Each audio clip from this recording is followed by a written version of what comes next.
بسم اللہ الرحمن الرحیم 11 اور 12 دو پارے تلاوت کیے گئے ہیں.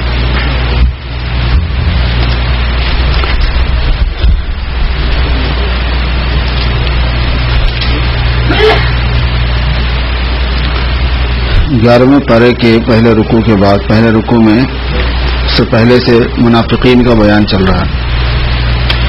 پھر دوسرے رکوع سے حضرات صحابہ رضی اللہ عنہم کی فضیلت اور ان کی خوبیاں بیان کی گئی ہیں. اس میں سے ایک مضمون یہ بیان فرمایا گیا ہے کہ حضرات صحابہ میں خصوصیت سے جو لوگ سابق فی الایمان ہیں، ایمان لانے میں جنہوں نے پہل کی ہے، اسپیشل وہ اور جتنے انصار اور مہاجرین ہیں، ہجرت کر کے جانے والے اور ان ہجرت کرنے والوں کی مدد اور نصرت کرنے والے. صحابہ میں یہ دو ہی جماعتیں تھیں اصل بنیادی طور پر. صحابہ کی ایک جماعت مہاجرین تھی، کیونکہ اسلام میں ابتدائی اسلام میں یہ حکم تھا کہ جو بھی مسلمان ہو وہ اپنی جگہ چھوڑ کے مدینہ منورہ چلا جائے، کہیں بھی مسلمان ہو. ہجرت فرض تھی پہلے، خود مدینے والوں کے لیے نہیں تھی، لیکن مدینے کے علاوہ جو بھی مسلمان ہو اس کے لیے ضروری تھا کہ وہ مدینہ منورہ میں چلا جائے. تو لوگ ہجرت کر کے پہنچتے تھے. جو اپنے ساتھ مال لے جا سکتے تھے لے جاتے، جو نہیں لے جا سکتے تھے نہیں لے جاتے، اکثر نہیں لے جا سکتے تھے. جو اپنے ساتھ بیوی بچوں کو لے جا سکتے تھے لے جاتے تھے، اور جو نہیں لے جا سکتے تھے وہ نہیں لے جاتے تھے، چھوڑ کے جانا پڑتا تھا. اور اکثر نہیں لے کے جاتے تھے، نہیں لے جا سکتے تھے. کچھ کے بعد میں فیملیز جو ہے نا منتقل ہو گئی آگے، لیکن شروع میں وہ بھی اکیلے ہی آئے. بہت ہی مجاہدے کا اور صبر آزما یہ مرحلہ ہوتا تھا. سب کچھ چھوڑ کے، جائیداد، بیوی، بچے، مال، دولت، مکان، دکان، تجارت سب چھوڑ کے جانا ہوتا تھا اسلام کی خاطر. اور اس وقت تک اسلام کی کوئی تاریخ بنی ہی نہیں تھی. ایک ہوتی نا ہسٹری بن جانا، اس کی کامیابی کی، اس کی عظمت کی، اس کی بڑائی کی، اس کی فتوحات کی، کچھ بھی نہیں تھا. حضور اکرم صلی اللہ علیہ وسلم کی شان بھی لوگوں کو ابھی پتہ نہیں چلی تھی، چونکہ ظاہر ہے کہ ابتدا میں تو کہاں پتہ چلتی ہے.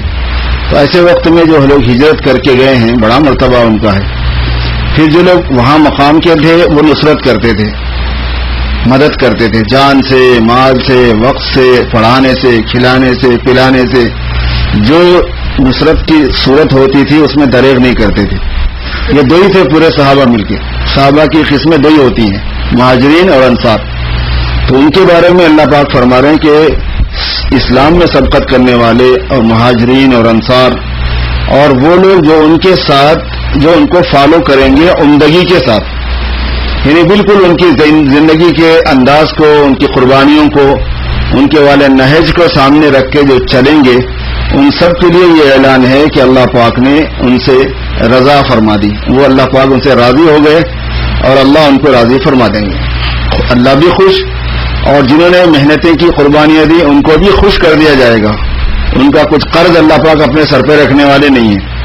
ارے انہوں نے بہت کچھ کیا لیکن ان کو اس کا کچھ بدل نہیں ملا، ایسا نہیں ہوگا. اتنا بدل ملے گا، اتنا بدل ملے گا کہ وہ خوش ہو جائیں گے، بلکہ ان کو اندازہ بھی نہیں ہوگا کہ ہم نے جو کیا تھا اس کے مقابلے میں اللہ پاک نے ہمیں یہ دیا ہے.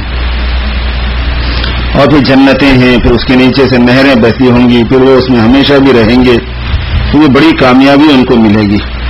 تو حق تعالی شانہ نے حضرات صحابہ کے فضائل بیان فرمائے.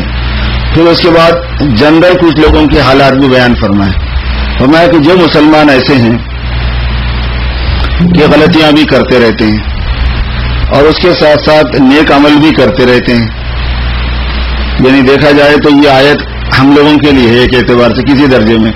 وآخرون اعترفوا بذنوبہم، غلطی کرتے ہیں اور غلطی پہ اکڑتے نہیں بلکہ اقرار کرتے ہیں کہ ہاں ہم قصوروار ہیں، ہم گنہگار ہیں، ہم سے غلطی ہو جاتی ہے، اور نیک عمل بھی کرتے ہیں.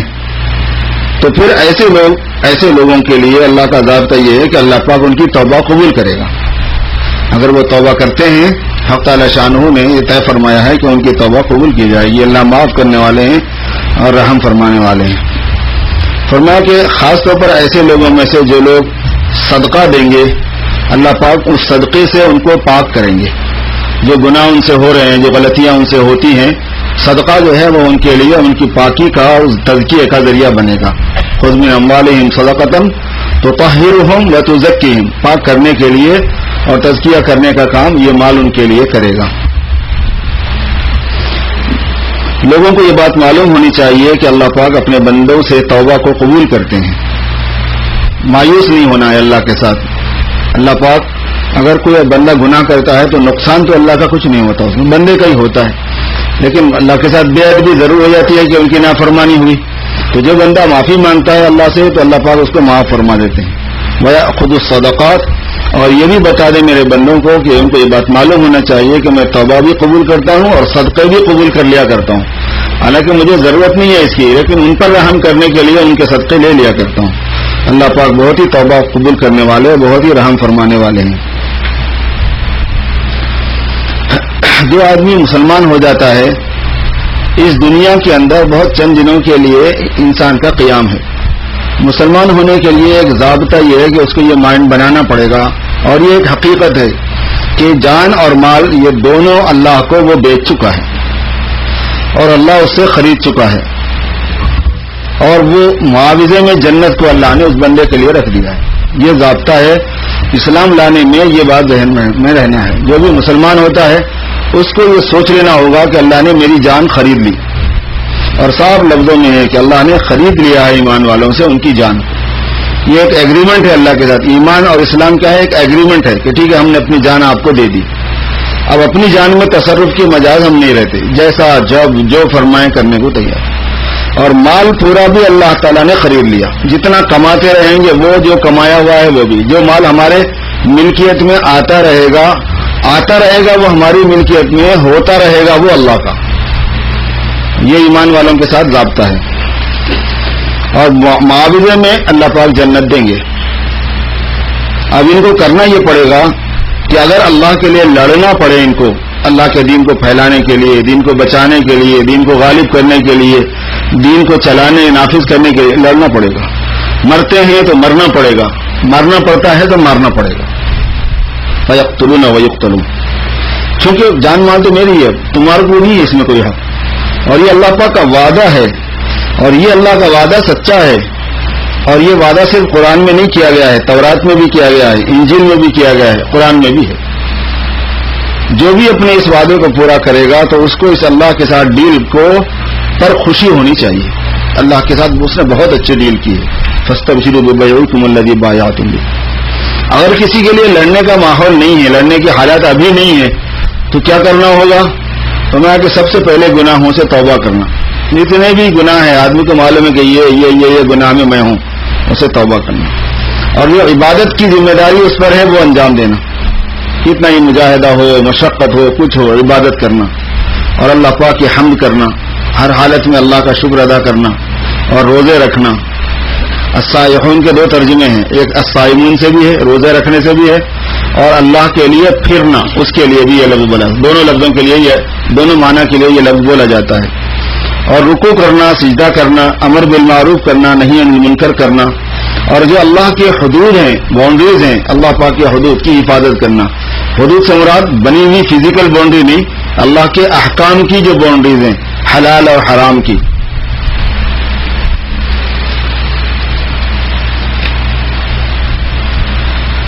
ایمان والوں سے یہ کہا گیا ہے کہ تمہارا کام یہ ہے کہ تم سچوں کے ساتھ رہا کرو.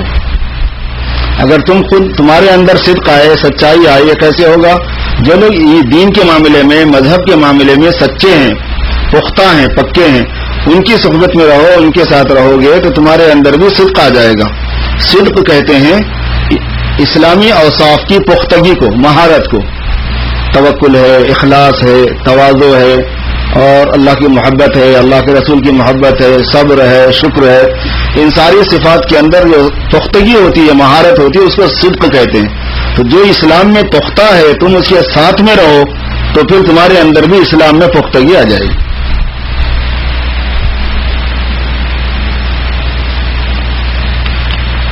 حضور پاک صلی اللہ علیہ وسلم کے فضائل بیان فرمائے گئے، جس میں سے یہ بات فرمائی گئی کہ تمہارے پاس جو رسول آئے ہیں، ایک تو خاص بات یہ ہے کہ وہ تمہیں میں سے ہیں.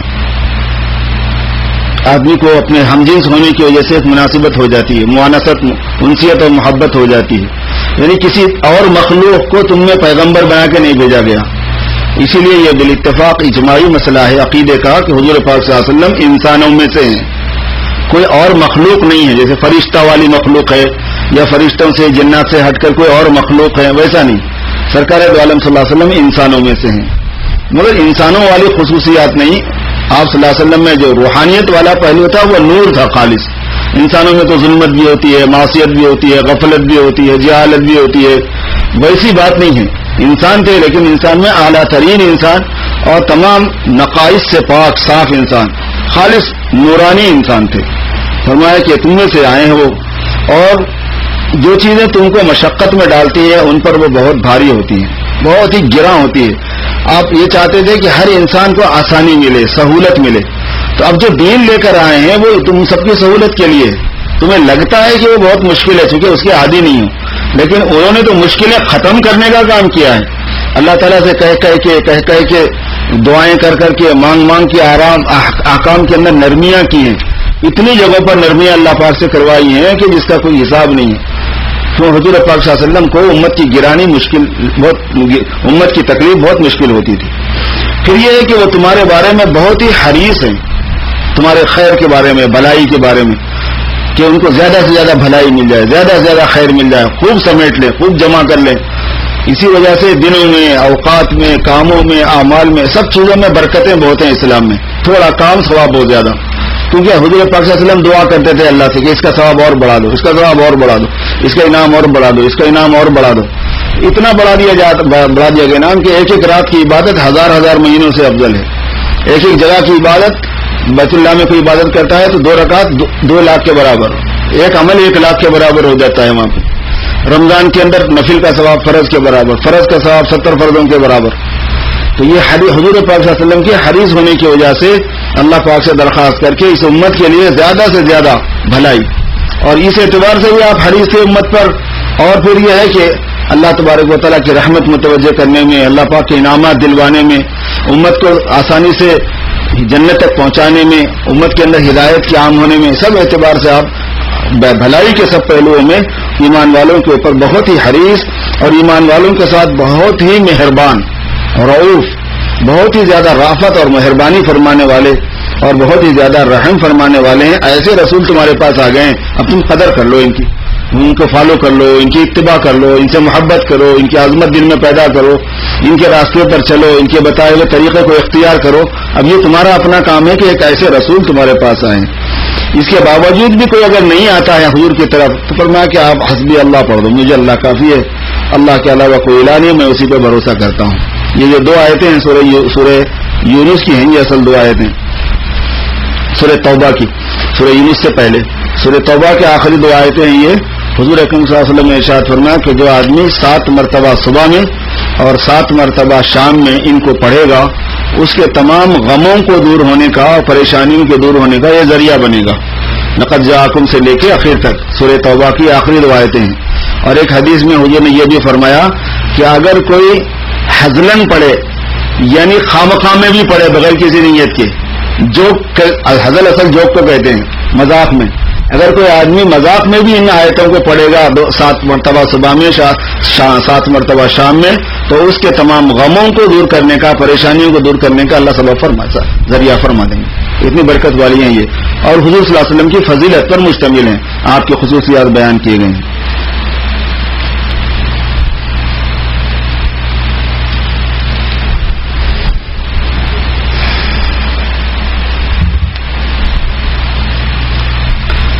انسان کی عادت یہ ہے کہ وہ اگر خیر اس کو ملتا ہے تو وہ جلدی چاہتا ہی ہے, لیکن تکلیف اس کو آ رہی ہے تو اس میں جلدی پہ راضی نہیں ہوتا.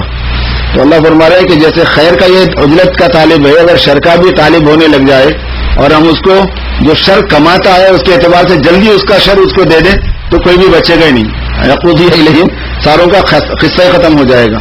یعنی ہم اتنی غلطیاں کرتے ہیں, کوئی نیک کام کرے تو اس کا پھل اچھا مل جانا یہ خواہش ہوتی ہے. یہ فرما رہا ہے کہ کوئی برا کام کر کے اس کا بھگتان اگر جلدی ملنے کی تم لوگ کرو گے خواہش, اور میں اس کے مطابق کر دوں گا, کوئی بچے گا نہیں. اتنی غلطیاں کرتے ہو, اتنے شر تمہارے اندر ہیں کہ اگر اس کے اندر استعجال کیا جائے اس کا نتیجہ دکھانے میں کوئی بچے گا نہیں.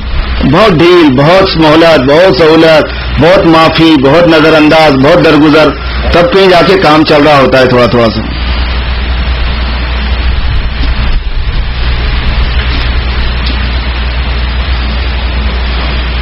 حضرات اولیاء اللہ کی شان اور فضیلت بھی بیان فرمائی گئی. اللہ تبارک و تعالیٰ کے بندوں میں، ایمان والے بندوں میں ایک خاص گروپ ہوتا ہے جو اللہ تبارک و تعالیٰ کی دوستی اور محبت میں بہت آگے بڑھ جاتا ہے. فرائض کے علاوہ نوافل کے اہتمام سے، زائد دوستی کرنا اللہ سے. جو چیزیں ہمارے ذمے ہیں، نماز، روزہ، زکوٰۃ، حج وغیرہ، جیسا ہے ویسا کرتے جانا، یہ ایک ریگولر نظام ہے. کچھ بندے ایسے ہوتے ہیں کہ اللہ سے بہت محبت کرنے والے ہوتے ہیں، اللہ کے رسول صلی اللہ علیہ وسلم سے بہت محبت کرنے والے ہوتے ہیں، تو وہ اللہ پاک کی رضا حاصل کرنے، خوشنودی حاصل کرنے کے لیے بہت آگے بڑھتے رہتے ہیں. یہی وجہ ہے کہ ایسے لوگوں میں نوافل کا بہت اہتمام، تلاوت کا بہت اہتمام، ذکر کا بہت اہتمام، صدقہ خیرات کا بہت اہتمام، تقوی پرہیزگاری کا بہت اہتمام، خدمت خلق کا بہت اہتمام، لوگوں کو فائدہ پہنچانے کا بہت اہتمام. تو ان کے ذریعے سے اللہ پاک سے دوستی بڑھتی رہتی ہے. لا یزال عبدی یتقرب الی بالنوافل. اللہ تعالیٰ فرما رہے ہیں کہ فرض ادا کرنے کے بعد نوافل کے ذریعے سے میرا بندہ مجھ سے اپنی قربت، اپنی نزدیکی بڑھاتا رہتا ہے، مسلسل آگے بڑھتا رہتا ہے، یہاں تک کہ پھر میں اپنا محبوب اس کو بنا لیتا ہوں، یعنی سلیکٹ کر لیتا ہوں کہ ہاں بھائی یہ میرا پکا بندہ ہے، میرا دوست ہے. اب یہ اللہ پاک کے اولیاء کے گروپ میں آ جاتا ہے. یہ مسلمانوں کا یہ جو گروپ ہر زمانے میں رہا ہے، یہ بہت ہی چنندہ اور خاص الخاص ہوتا ہے. اللہ پاک ان کی برکتوں سے بارشیں فرماتے ہیں، اللہ پاک ان کی برکتوں سے روزیاں عطا فرماتے ہیں، بلائیں ٹالتے ہیں. اور اللہ پاک نے اس دنیا کے خیر کا، بھلائی کا نظام پورا انہی کے کندھوں پہ رکھا ہوا ہے. جیسے آسمانوں میں فرشتوں کے ذریعے سے کام ہوتا ہے، ایسے زمین میں ان کے ذریعے سے کرتے اللہ ہی ہے. مگر یہ جو گروپ ہوتا ہے اللہ تعالیٰ کا بہت ہی محبوب ہوتا ہے. تو ان کے فضائل بیان کیے گئے 11ویں پارے میں. یہ فرمایا گیا کہ یہ جو اللہ کے اولیاء ہوتے ہیں یہ بہت محبوب ہوتے ہیں اللہ کے، اور ان کی شان یہ ہے کہ ان کو کوئی خوف نہیں ہوگا، ان کو کوئی حزن نہیں ہوگا، کوئی رنج نہیں ہوگا، اور کوئی ڈاؤٹ اور اندیشہ ان کو نہیں ہوگا، پریشانی ان کو لاحق نہیں ہوگی. اور عجیب بات یہ ہے کہ اس کا چانس ہر ایک کے لیے ایک ہوتا مخصوص گروپ ہے، لیکن اس گروپ میں داخلے کے لیے کوئی وہ ریکوائر نہیں ہے. ریکوائر کیا ہے؟ الذین آمنوا وکانوا یتقون. ایمان میں بڑھتے رہنا، تقوی میں بڑھتے رہنا.